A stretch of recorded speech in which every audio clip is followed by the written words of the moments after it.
1 Peter chapter 4.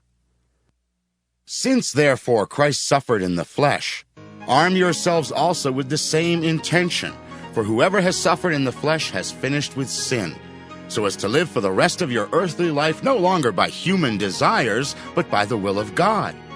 You have already spent enough time in doing what the Gentiles like to do, living in licentiousness, passions, drunkenness, revels, carousing, and lawless idolatry. They are surprised that you no longer join them in the same excesses of dissipation, and so they blaspheme. But they will have to give an accounting to him who stands ready to judge the living and the dead. For this is the reason the gospel was proclaimed even to the dead, so that though they had been judged in the flesh as everyone is judged, they might live in the Spirit as God does. The end of all things is near. Therefore be serious and discipline yourselves for the sake of your prayers. Above all, maintain constant love for one another, for love covers a multitude of sins. Be hospitable to one another without complaining.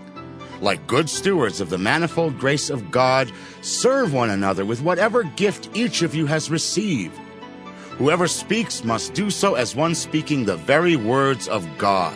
Whoever serves must do so with the strength that God supplies, so that God may be glorified in all things through Jesus Christ. To him belong the glory and the power forever and ever. Amen. Beloved, do not be surprised at the fiery ordeal that is taking place among you to test you, as though something strange were happening to you. But rejoice insofar as you are sharing Christ's sufferings, so that you may also be glad and shout for joy when his glory is revealed. If you are reviled for the name of Christ, you are blessed, because the Spirit of glory, which is the Spirit of God, is resting on you. But let none of you suffer as a murderer, a thief, a criminal, or even as a mischief maker.